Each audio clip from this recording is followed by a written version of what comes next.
The distress call seemed normal at first. A commercial pilot with 185 passengers facing engine failure.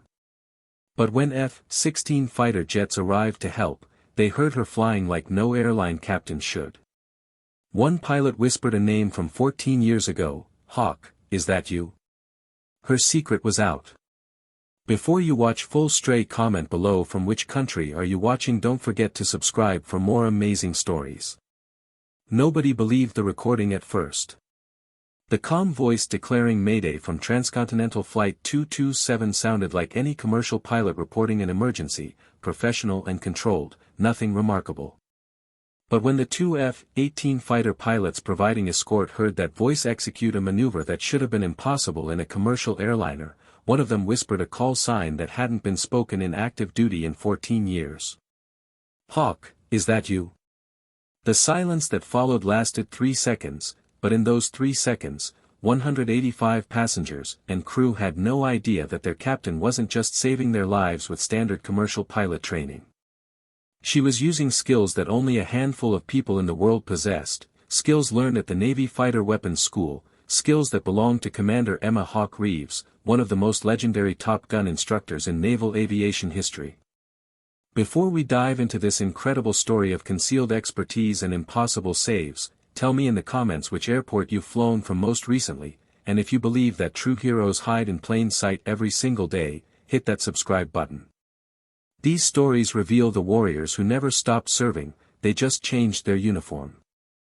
Transcontinental Airlines Flight 227 pushed back from Gate C-31 at Seattle-Tacoma International Airport at exactly 6:15 a.m. on a crisp October morning, the kind of morning where the autumn air smelled like coffee and jet fuel and possibilities. The aircraft was an Airbus A330-300, a wide-body twin-engine workhorse that Transcontinental used for transcontinental routes, this particular aircraft having accumulated over 45,000 flight hours across 8 years of reliable service. Captain Emma Reeves sat in the left seat running through her pre-flight checks with the methodical precision that defined her 12-year career in commercial aviation. At 41 years old, she represented exactly what airlines wanted in a captain: experienced, steady, professional, someone who treated every flight with the same careful attention whether carrying 185 passengers to Miami or flying an empty repositioning leg at 3 in the morning. Her personnel file listed her as a former Navy pilot, but the description was deliberately vague, the kind of vague that suggested routine military transport work rather than anything that would make her stand out from the hundreds of other former military pilots who had transitioned to civilian flying. Emma's first officer today was Daniel Torres, a 34-year-old pilot with 8 years of commercial experience and about 6,000 total flight hours. Daniel had flown with Emma approximately 20 times over the past year, and he respected her smooth flying technique and calm demeanor during the minor emergencies that occasionally disrupted commercial flights. Weather diversions, mechanical issues, passenger medical situations, Emma handled them all with professional competence that made her popular with flight attendants and well regarded by airline management. But nothing in her demeanor suggested anything exceptional, nothing that would indicate she possessed capabilities that went far beyond standard commercial pilot training. What Daniel didn't know, what the passengers boarding through the jet bridge didn't know, what even most of Transcontinental's management didn't fully understand, was that Captain Emma Reeves had another name, a call sign earned through 12 years of flying the most advanced fighter aircraft in the world. Commander Emma Hawk Reeves had graduated from the Navy Fighter Weapons School, better known as Top Gun, 14 years ago at the top of her class. Her call sign, Hawk, had been earned during her second combat deployment when she had executed a defensive split-S maneuver so precise that it had saved both her aircraft and her wingmen from what should have been certain destruction by enemy missiles. The maneuver had required her to roll inverted, pull negative G forces that pushed her to the edge of consciousness, and recover at an altitude so low that her jet's warning systems were screaming about terrain proximity. But she had saved 2 lives that day, and the pilots who witnessed it had started calling her Hawk because she saw threats before anyone else and struck with precision that seemed almost supernatural. Emma had spent 4 years as a Top Gun instructor after that, training the next generation of naval aviators in the kind of flying that existed at the absolute edge of aircraft performance and human capability. She had taught pilots how to handle aircraft when every system was failing, how to make decisions when there was no time to think, how to fly when the book said it was impossible. Her transition from military to commercial aviation had been carefully planned and deliberately understated. After 12 years of flying F/A-18 Super Hornets in combat zones and training environments where mistakes meant death, Emma had chosen commercial flying as a way to continue her aviation career while stepping away from the constant intensity that had defined her 20s and early 30s. The decision had been personal and complex, involving family considerations, a desire for a more stable lifestyle, and the simple reality that flying fighters was a young person's game where reflexes and physical tolerance mattered as much as experience. The transition had required extensive retraining on commercial aircraft systems, learning civilian aviation regulations that prioritized passenger comfort and fuel efficiency over combat effectiveness, and adapting to the crew resource management culture that defined airline operations. But the fundamental skills that made great pilots, situational awareness, aircraft control, emergency decision-making, and the ability to remain calm when everything was going wrong, those skills had transferred seamlessly from military fighters to commercial airliners. "Good morning, Captain," Daniel said as he settled into the right seat, already pulling out his flight planning documents. "Weather looks good most of the way, some scattered buildups over the Rockies but nothing significant. Should be a smooth flight." "Good morning, Daniel," Emma replied, her eyes moving across the flight displays with practiced efficiency. "Let's plan for light chop over the mountains and keep an eye on that low-pressure system moving into Kansas. We might need to deviate south if it develops faster than forecast." Behind them in the cabin, 185 passengers were settling into their seats, stowing luggage, adjusting air vents, and preparing for a routine 5-hour flight to Miami.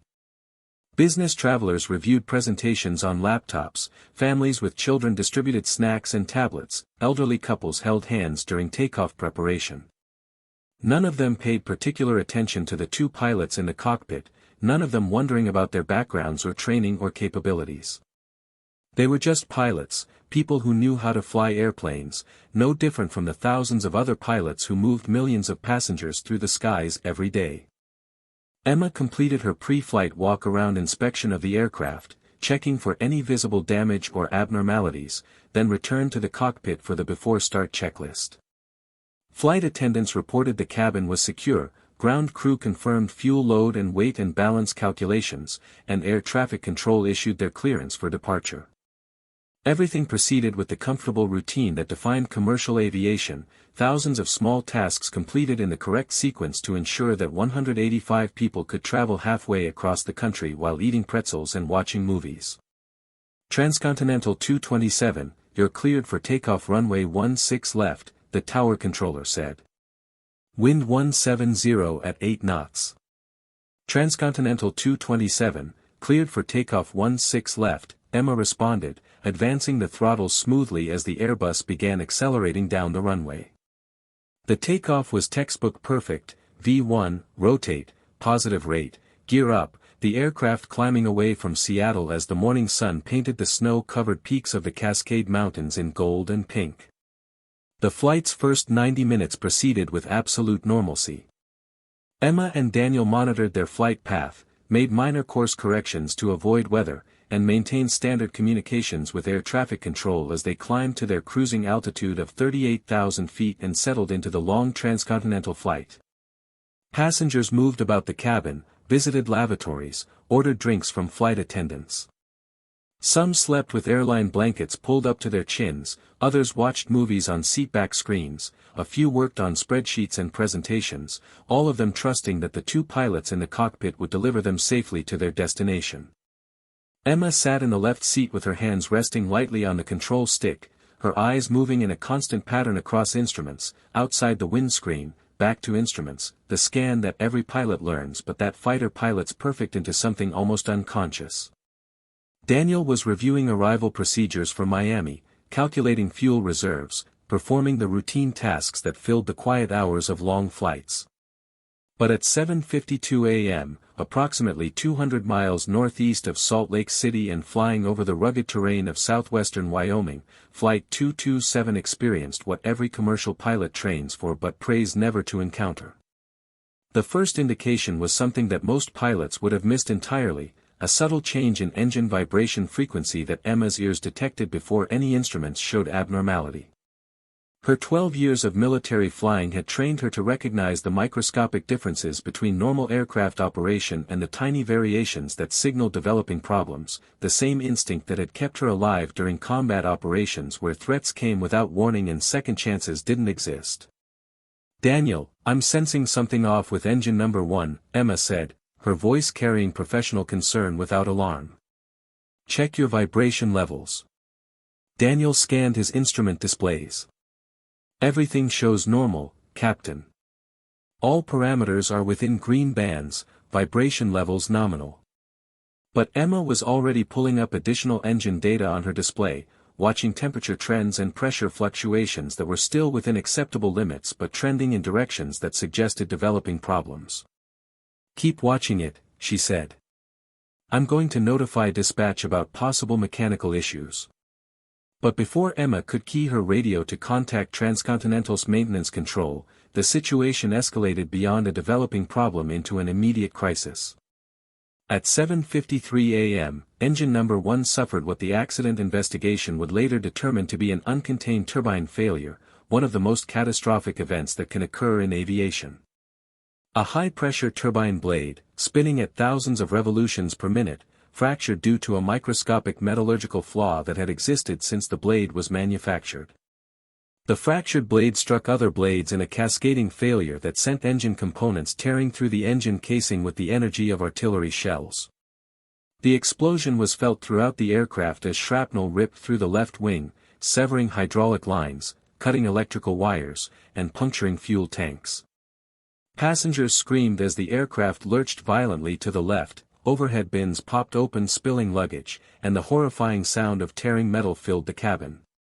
Emergency chimes filled the cockpit as warning lights illuminated across the instrument panel like a Christmas tree: master caution, engine fire, hydraulic pressure, flight control degradation, and Emma found herself dealing with the kind of catastrophic emergency that occurs in fewer than 1 in 10 million commercial flights. "Engine fire, engine 1, Daniel called out, his professional training overriding his shock as he reached for the engine fire handle. "Fire warning, multiple system failures." Emma's hands were already moving, her body reacting with muscle memory developed over thousands of hours in situations where hesitation meant death.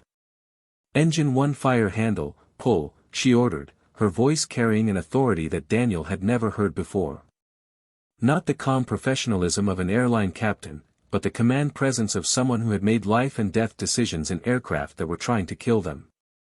Daniel pulled the T-shaped fire handle, cutting fuel and hydraulics to the failing engine and discharging the first fire suppression bottle. The fire warning persisted. "Fire's not out," he reported, tension clear in his voice. "Discharge second bottle." He rotated the handle and pressed again, releasing the second and final fire suppressant bottle. The fire warning continued, joined now by warnings that the situation was much worse than a simple engine fire. "We're losing hydraulic pressure," Emma said, her eyes scanning the system's displays that were showing failures cascading through the aircraft. "System A is gone, System B is going, we're down to System C only." She could feel it in the flight controls, the stick was becoming heavy and sluggish, the aircraft responding with delays and imprecision that meant the primary flight control systems were failing. The shrapnel from the uncontained engine failure had torn through hydraulic lines and severed electrical connections that controlled the fly-by-wire systems that made modern airliners stable and responsive. "Transcontinental 227, Denver Center, we're showing your transponder squawking emergency. State your intentions," the air traffic controller's voice came over the radio, professional but urgent. "Center, Transcontinental 227, we've had an uncontained engine failure on number 1 with fire that won't suppress," Emma responded, and despite the chaos around her, her voice was steady. "We've lost multiple hydraulic systems, flight controls are degraded, we need immediate vectors to nearest suitable airport and priority handling. Declaring full emergency. Roger 227, nearest suitable airport is Cheyenne Regional, approximately 50 miles north of your position, but that's a 9,000-foot runway. Next option is Denver International, 120 miles south, with 16,000-foot runways and better emergency equipment. Denver, Emma said without hesitation. We need the longest runway available because I don't know if I'll be able to control this aircraft during landing. Center, give me direct vectors and clear everything in front of us. Roger 227, turn left heading 180, descend and maintain flight level 250, you're cleared direct Denver International, priority handling. I'm contacting Phi Warren Air Force Base to scramble fighter escort. As Emma began wrestling the crippled Airbus toward Denver, the situation continued to deteriorate. We've lost System B hydraulics completely, Daniel reported, his voice tight. System C is showing degraded pressure and fluctuating. We're basically flying on backup systems only. Emma could feel every word Daniel was saying through her hands on the control stick. The Airbus A330, normally a stable and responsive aircraft that practically flew itself through sophisticated computer systems, was now behaving like a wounded bird. Every control input required excessive force, the aircraft's response was delayed and imprecise, and she was having to use techniques that weren't taught in any commercial aviation training program. She was flying the Airbus like a damaged fighter jet, using differential thrust from the remaining engine to help control the aircraft, making constant small corrections to maintain even basic flight parameters, compensating for the degraded flight controls with instincts that came from years of flying aircraft that didn't have the luxury of triple redundant hydraulic systems. Transcontinental 227, this is Viper 11, a flight of 2 F-16s out of Phi Warren Air Force Base, a new voice came over the radio, sharp and military. We've been scrambled to provide escort. We're coming up on your 6 o'clock, approximately 5 miles. Emma glanced at her radar display and saw the 2 fighter jets approaching at incredible speed, then looked out her left window as they pulled alongside, one on each wing, close enough that she could see the pilots in their cockpits. Viper 11, Transcontinental 227, welcome to the formation, Emma said, and there was something in her voice, a familiarity with tactical communications that made both fighter pilots do a double take. We've got major flight control issues, lost hydraulics, flying essentially on manual backup systems with degraded authority. Copy that 227, the lead F-16 pilot responded. We have visual on your aircraft, we can see significant damage to your left wing and engine nacelle, still seeing some smoke. How's your controllability? Degraded and getting worse, Emma replied. I'm using every trick I know to keep this bird flying straight, but I'm running out of options and altitude. Denver approach control, this is Viper 11, the fighter pilot transmitted on a different frequency, but Emma could hear it as her radio automatically monitored the military tactical frequency. Be advised the commercial aircraft we're escorting appears to have severe structural and systems damage. The pilot is displaying exceptional aircraft handling skills, but this is going to be a challenging emergency landing. Roger Viper 11, Denver approach responded. We've rolled full emergency equipment, closed all runways except 16 right, and cleared all airspace within 50 miles. This aircraft has priority over everything including Air Force One if necessary. As the formation of 3 aircraft, 2 deadly fighter jets escorting 1 crippled airliner, descended through the clear Wyoming sky toward Colorado, Emma was fighting a battle that passengers couldn't see. The Airbus wanted to roll left, the side with the dead engine and damaged wing, and it took constant right stick pressure to keep the wings level. The rudder response was sluggish, meaning she had to lead her turns by several seconds. The aircraft was descending faster than normal because she couldn't maintain altitude without excessive power from the remaining engine, power that created asymmetric thrust that tried to yaw the aircraft even more. She was compensating for all of it using techniques that came from years of flying broken aircraft during training scenarios, using differential spoilers to help control roll, using the remaining engine's thrust like a control surface, making constant tiny corrections that kept the aircraft from spiraling into an unrecoverable situation. Beside her, Daniel was working through emergency checklists, but both of them knew that the checklists didn't cover their current situation. The checklist assumed you would have at least 2 hydraulic systems, it assumed your flight controls would respond, it assumed a lot of things that were no longer true. Transcontinental 227, you're 30 miles north of Denver International, Viper 11 is going to lead you to a straight-in approach for runway 16 right, Denver approach transmitted. Winds are 170 at 12 knots, gusting to 18. Emergency equipment is standing by, runway is closed to all other traffic, you are cleared for the approach. Roger approach, cleared for the approach, Emma responded. Viper 1-1, I'm going to need you to stay with me all the way down. If this aircraft starts to depart controlled flight, I need you to tell me immediately so I can try to correct before it becomes unrecoverable. Copy that. 227, the fighter pilot responded, and Emma heard something change in his voice. Ma'am, I don't mean to be forward, but the way you're handling that aircraft, the communications protocols you're using, the techniques you're employing, you're not flying like a commercial pilot. You're flying like someone with tactical aviation training. Emma keyed her mic after a long pause, and when she spoke, 14 years of carefully maintained anonymity was about to end. Viper 1-1, this is Commander Emma Reeves, call sign Hawk, formerly of Strike Fighter Squadron VFA 41, graduated Top Gun class of 2011, served as instructor from 2015 to 2019. I've been flying commercial for the past 12 years, but today it looks like my old training is coming back whether I want it to or not. The radio silence that followed lasted exactly 3 seconds, but in those 3 seconds, both F-16 pilots were checking their mental databases of legendary naval aviators. Then the lead pilot keyed his mic, and his voice was filled with awe. Hawk, this is Major Rick Stevens, Viper 1-1. I was at Top Gun in 2017, you were my instructor for advanced defensive maneuvering. Commander, I can't believe you're flying commercial airlines. Ma'am, if anyone can land that damaged aircraft, it's you.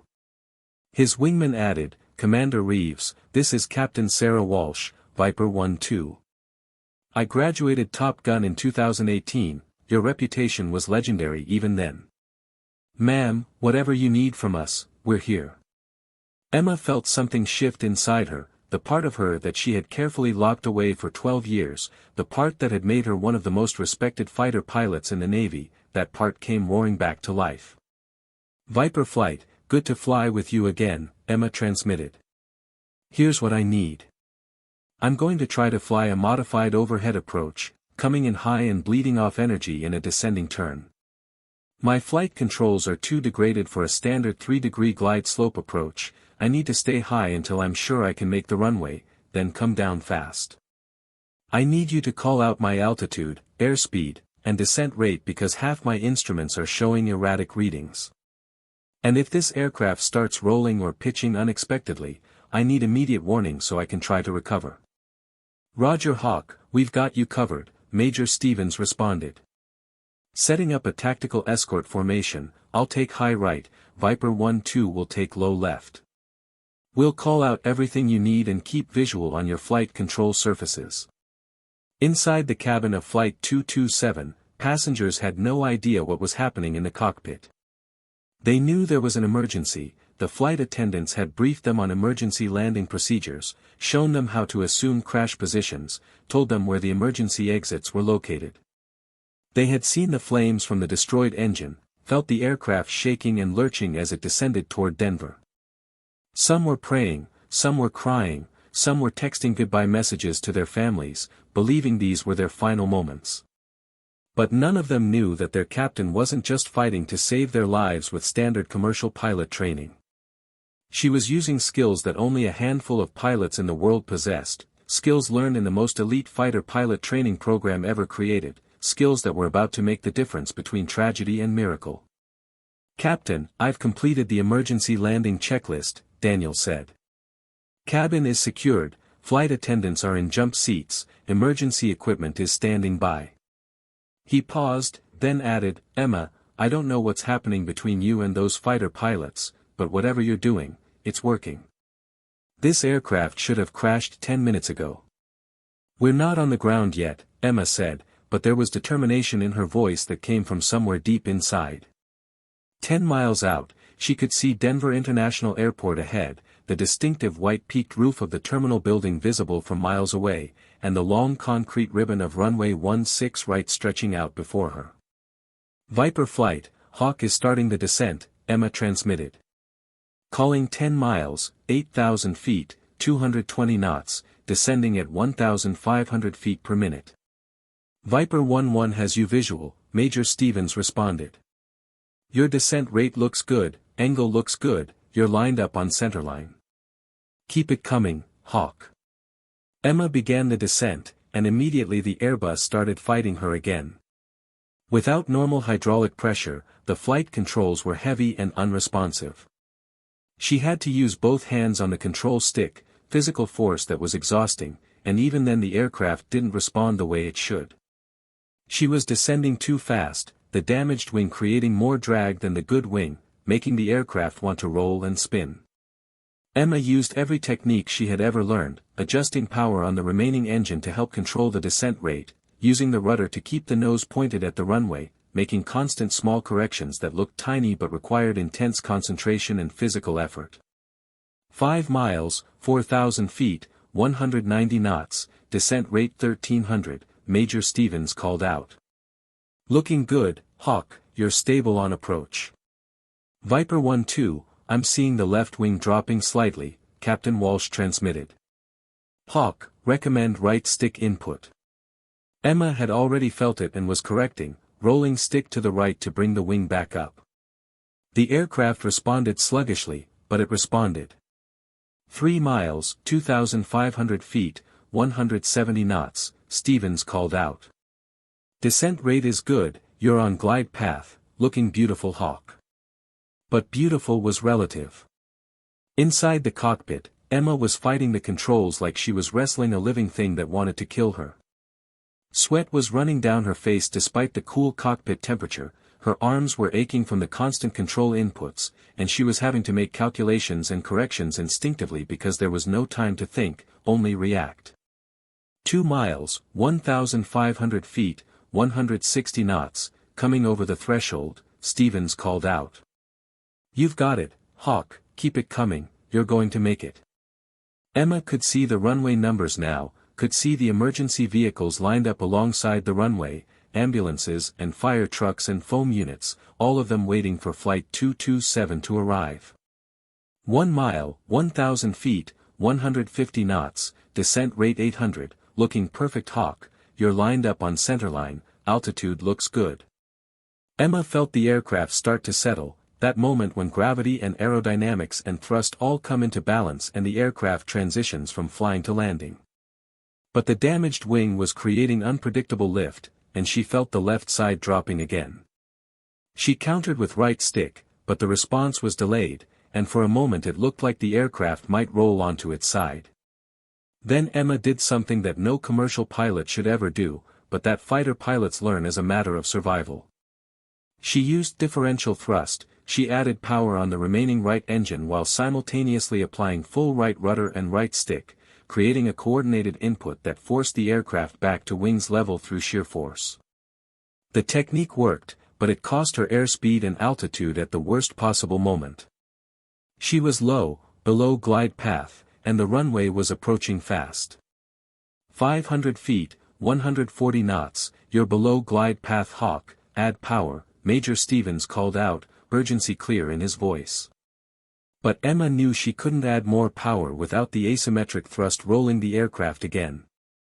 She had to ride it down as it was, gambling that she had enough altitude to make the runway. 300 feet, 135 knots, 200 feet, 130 knots, she was going to make it, barely, the concrete was coming up fast. 100 feet, 125 knots, 50 feet, she pulled back on the stick, flaring the aircraft, bleeding off the last of her airspeed, trying to grease the landing despite flying an aircraft that wanted to kill her.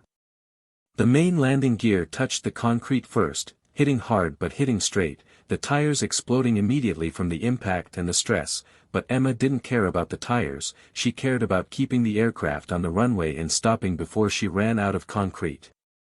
The nose gear came down, slamming into the runway with force that shook the entire airframe, and then Emma was using every technique she knew to keep the aircraft tracking straight. She deployed the remaining thrust reverser on the good engine, but carefully, because too much reverse thrust with only one engine would spin the aircraft. She applied differential braking, more on the right side to counter the left yaw from the single engine. She used the rudder to keep the nose pointed down the centerline of the runway. Behind her, 185 passengers were experiencing the most violent landing of their lives, but they were experiencing it alive, breathing, surviving. The Airbus decelerated, 140 knots, 120 knots, 100 knots, still going too fast, still using up runway at an alarming rate. Emma could see the end of the 16,000-foot runway approaching, could see the grass and dirt beyond where the concrete ended. 80 knots, 60 knots, 40 knots, and finally, with less than 1,000 feet of runway remaining, the aircraft rolled to a stop. For a moment there was absolute silence in the cockpit. Then Daniel let out a shaky breath that was half laugh, half sob. That was impossible, he said. You just landed an aircraft that shouldn't have been controllable. Emma's hands were shaking as she set the parking brake and shut down the remaining engine. Nothing's impossible if you've been trained right, she said quietly. The emergency evacuation began immediately, slides deploying from the doors, flight attendants shouting instructions, passengers scrambling to get out of the aircraft even though they were safely on the ground. Within 3 minutes, all 185 passengers and crew were standing on the grass beside the runway, stunned, crying, some of them on their knees thanking whatever deity they believed in for their survival. Not a single person had been seriously injured, some bruises and bumps from the hard landing, some psychological trauma that would require counseling, but everyone had walked away from an aircraft that by all reasonable analysis should have crashed catastrophically. As Emma climbed down from the cockpit, her legs almost giving out from exhaustion and adrenaline depletion, she found 2 F-16 pilots waiting on the tarmac, having landed immediately after her. They had removed their helmets and both were looking at her with expressions of absolute awe. Commander Reeves, Major Stevens said, and his voice was thick with emotion. Ma'am, I don't even know what to say. That was the most incredible piece of flying I have ever witnessed in my entire career. You saved 185 lives using techniques that most pilots don't even know exist. Captain Walsh stepped forward, and there were tears on her face. Commander, when I was at Top Gun, the instructors told us stories about you. The time you recovered from an inverted flat spin that should have been unrecoverable. The defensive maneuvering demonstration where you made an F/A-18 do things that violated the flight manual. We all wanted to be like Hawk. And now I've watched you use those same skills to save a commercial airliner. Ma'am, you're a legend. Emma felt something breaking inside her, the carefully maintained wall between her military past and civilian present, and suddenly she was crying too, the stress and fear and exhaustion of the past 30 minutes finally overwhelming the control she had maintained throughout the emergency. I just flew the aircraft, she said. I did what I was trained to do. No ma'am, Stevens said firmly. You did what only Hawk could do. You took an aircraft that had no business still flying and you forced it to obey you through sheer skill and determination. Commander, there are maybe 10 pilots in the world who could have done what you just did, and you're one of them. The next several hours were a blur of activity. Federal Aviation Administration investigators arrived to document the aircraft and interview the crew. National Transportation Safety Board officials began their accident investigation. Transcontinental Airlines executives flew in from headquarters, simultaneously relieved that no one had died and concerned about the implications of having an aircraft with catastrophic mechanical failure. Emma was debriefed by investigators, examined by medical personnel, and repeatedly told that her actions had saved 185 lives. But the real story, the story that was already spreading through military aviation channels, was about the commercial airline pilot who turned out to be a Top Gun legend. Word spread through F.E. Warren Air Force Base within hours. By evening, it had reached Naval Air Station Fallon, home of the Fighter Weapons School. By the next morning, it was all over the military aviation community. Hawk was flying commercial airlines and had just pulled off a save that would be studied for decades. The phone in Emma's hotel room started ringing that evening, calls from former squadron mates, from students she had trained at Top Gun, from pilots who had heard the recording of her communications with the F-16 escorts and recognized the call sign. Captain Morrison, commanding officer of the Navy Fighter Weapons School, called personally. Commander Reeves, this is Captain Morrison from Top Gun. I wanted to personally congratulate you on one of the most exceptional pieces of flying I've ever heard about. Ma'am, thank you, Emma said, still exhausted. I was just doing my job. Commander, Captain Morrison said firmly, you were doing much more than your job. You were demonstrating exactly what Top Gun training is designed to produce, pilots who can handle any aircraft in any emergency under any circumstances. You've become an inspiration to every pilot who's gone through our program. You've shown the entire aviation community that military training produces capabilities that can save lives anywhere, in any aircraft, in any situation. Captain Morrison paused, then continued, Commander, I'd like to invite you to return to Top Gun as a guest lecturer. Share your experience with the current class. Show them how the training we provide applies beyond military operations. Help us train the next generation of naval aviators to be ready for anything. Emma considered the offer, thinking about her life in commercial aviation, the anonymity she had cultivated, the distance she had put between herself and her military past. But she also thought about the 185 people who were alive because she had never forgotten her training, had never lost the skills that Top Gun had given her. Captain Morrison. I accept, Emma said. It would be an honor to return. 3 months later, Emma stood in front of a classroom full of Navy fighter pilots at Naval Air Station Fallon, wearing her Transcontinental Airlines uniform and preparing to teach a lesson that would become part of Top Gun legend. Behind her, a large screen showed photographs of Flight 227 on the runway at Denver, the damaged aircraft surrounded by emergency vehicles, a visible testament to both catastrophic failure and miraculous survival. Ladies and gentlemen, Emma began, you're here because you're the best fighter pilots in the world, or because you want to become the best. You're going to learn how to fly your aircraft at the absolute edge of performance, how to handle emergencies that would kill most pilots, how to make decisions when there's no time to think and mistakes mean death. But someday, some of you are going to transition to civilian careers. You're going to fly different aircraft, serve different missions, maybe fly airliners full of families on vacation or business travelers trying to get home. And when that day comes, remember that the training you receive here isn't just about military aviation. It's about becoming the kind of pilot who can handle any aircraft in any situation, no matter what. She clicked to a video showing the final minutes of Flight 227's approach, recorded by one of the F-16 pilots. The footage showed the crippled Airbus descending toward Denver, the damaged left wing clearly visible, the aircraft's unstable flight path apparent even from a distance. Watch this approach, Emma said. This aircraft had lost 2 of its 3 hydraulic systems. The flight controls were degraded to the point where normal commercial aviation techniques weren't sufficient. The pilot had to use differential thrust, asymmetric braking, and control inputs that exist outside the standard operating procedures for commercial aircraft. The pilot had to fly this airliner like a damaged fighter jet, using techniques that are only taught in advanced military aviation training. The video showed the dramatic final moments, the aircraft dropping below glide path, the last-second correction, the hard landing that nevertheless kept everyone alive. The classroom was silent as the video ended, every pilot understanding they had just watched something extraordinary.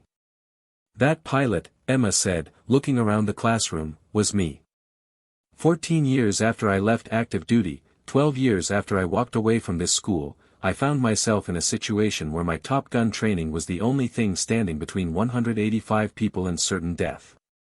And because I never forgot what I learned here, because I maintained the skills and the mindset and the determination that this school instills, those 185 people went home to their families. She paused, letting the weight of that statement settle. That's why we train to the highest standards. That's why we demand excellence. That's why we never accept good enough when perfect is possible. Because you never know when the training you receive here will be the difference between life and death, not just for you, but for everyone depending on your skills. One of the students raised his hand. Commander Reeves, when you transitioned to commercial aviation, did you ever think you'd need to use your fighter pilot training? Emma smiled. Lieutenant, I hoped I'd never need it. I spent 12 years flying commercial routes where the most exciting thing that happened was deciding whether to deviate around a thunderstorm. I deliberately chose a career that was routine, predictable, safe. But the thing about aviation, the thing about life really, is that you can't predict when training and skill will suddenly become the only things between survival and disaster.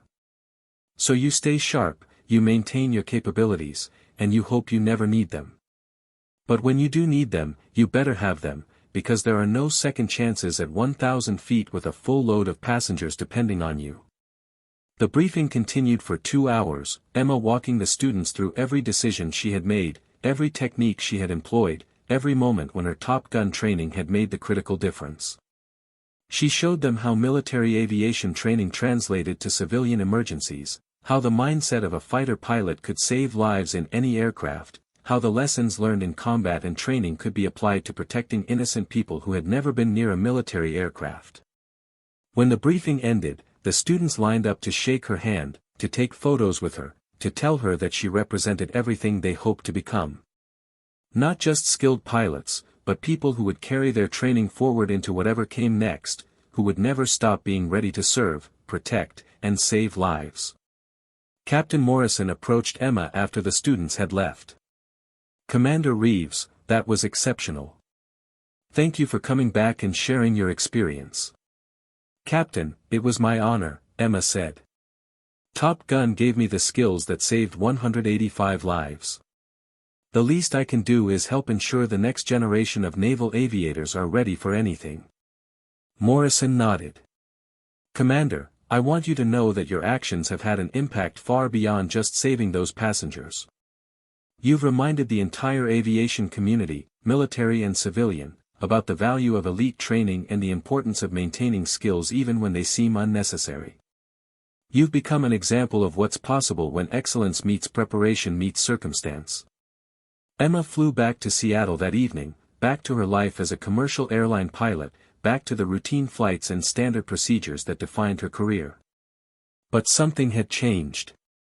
The wall between her military past and civilian present had been permanently breached, and she found herself okay with that.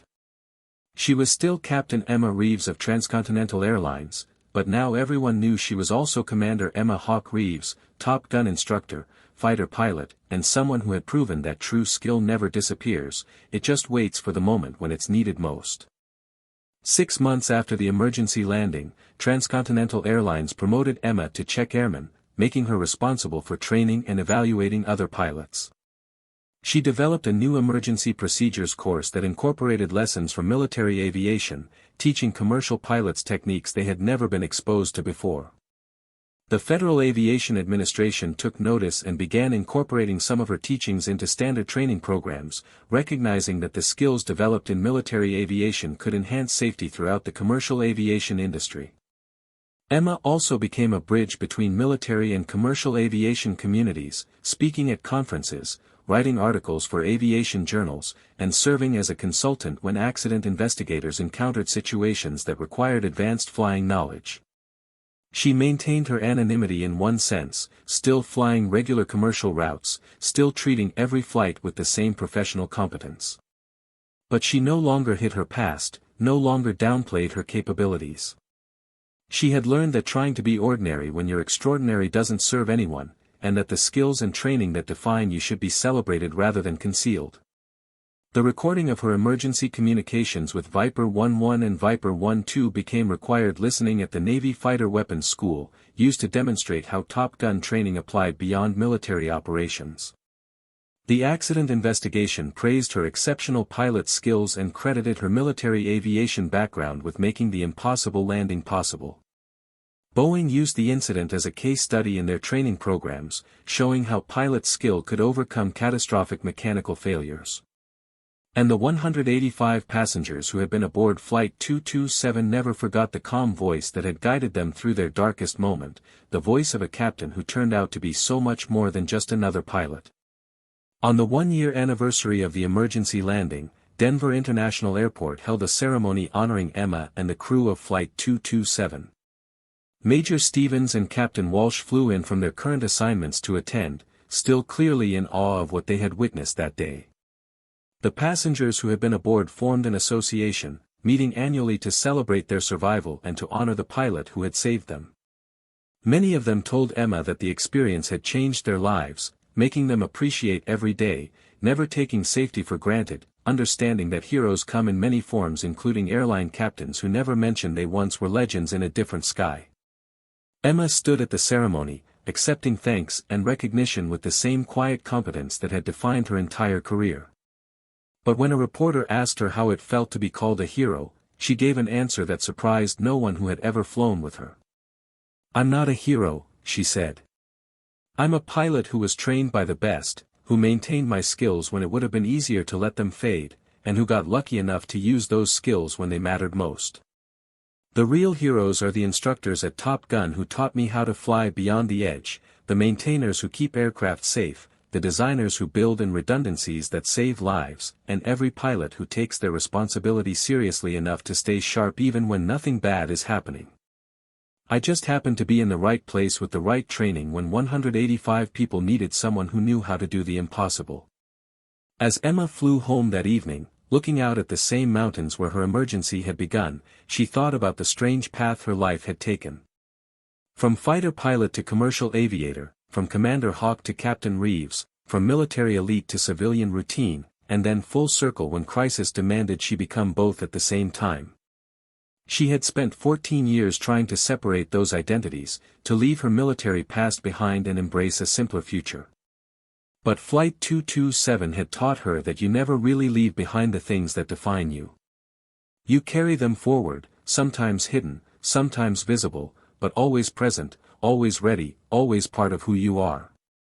And when the moment comes, when ordinary becomes extraordinary and impossible becomes the only option left, those hidden capabilities emerge to remind you and everyone around you that some skills transcend uniform and time and circumstance.